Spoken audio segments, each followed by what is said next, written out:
ಒಂದು ರಾಗಿ ಮುದ್ದೆ ಆ ಪ್ರೈಸು, ಒಂದೆರಡು ಬಜ್ಜಿ, ಒಂದು ಬಾಳೆಹಣ್ಣು 40-50 ರೂಪಾಯಿಲಿ ಕಂಪ್ಲೀಟ್. ಎಲ್ರಿಗೂ ನಮಸ್ಕಾರ. ಒಂದೊಳ್ಳೆ ಮುದ್ದೆ ಊಟ ಮಾಡೋಣ ಅಂತ ಹೇಳಿ ಇವತ್ತು ನಾನು ಬಂದಿರೋ ಜಾಗ ಬ್ಯಾಡ್ರಳ್ಳಿ ಮಾಗಡಿ ರಸ್ತೆ, ದ್ವಾರಕಾ ಮೈನ್ ರೋಡ್, ಅನುಪಮ ಹಾಸ್ಪಿಟಲ್ ಪಕ್ಕನೇ ಇರೋ ಹಳ್ಳಿ ಮನೆ ಉಪಹಾರ. ಇಲ್ಲಿ ಜನ ಇದನ್ನ ಶೆಡ್ ಹೋಟೆಲ್ ಅಂತಾನೂ ಕರೀತಾರೆ. ದಿನಕ್ಕೆ ಎಷ್ಟು ಮುದ್ದೆ ಮಾಡ್ತಾರಂತ ಇವ್ರಿಗೆ ಗೊತ್ತಿಲ್ವಂತೆ. ಎಷ್ಟಾದ್ರೂ ಮಾಡ್ಲಿ ಗುರು, ನನಗೊಂದೇ ಸಾಕು ಅಂತ ಮುದ್ದೆ ತಗೊಂಡು ಉಪ್ಸಾರ್ ಜೊತೆಗೆ ಟೇಸ್ಟ್ ಮಾಡೇ ಬಿಟ್ಟೆ.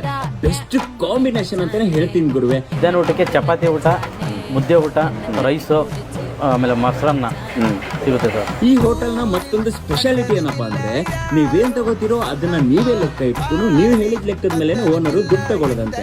ಇವರ ಟೈಮಿಂಗ್ಸ್ ಬಂದು ಬೆಳಿಗ್ಗೆ ತಿಂಡಿ 7 ಗಂಟೆಯಿಂದ 11 ಗಂಟೆ ತನಕ, ಮಧ್ಯಾಹ್ನ ಊಟ 12:30ರಿಂದ 4 ಗಂಟೆ ತನಕ. ಪ್ಯಾಟಲ್ಲಿರೋ ಈ ಹಳ್ಳಿ ಮನೆಗೆ ಬಂದು ಕಡತ ಮುದ್ದೆ ತಿಂದು ಅನ್ಲಿಮಿಟೆಡ್ ಮಜ್ಜಿಗೆ ಕುಡಿದ್ರೆ ಊಟ ಕಂಪ್ಲೀಟ್ ಗುರುವೆ. ಸೊ ನೀವೇನಾದ್ರೂ ಟೇಸ್ಟ್ ಮಾಡಿದ್ರೆ ಟೇಸ್ಟ್ ಹೇಗಿತ್ತು ಅಂತ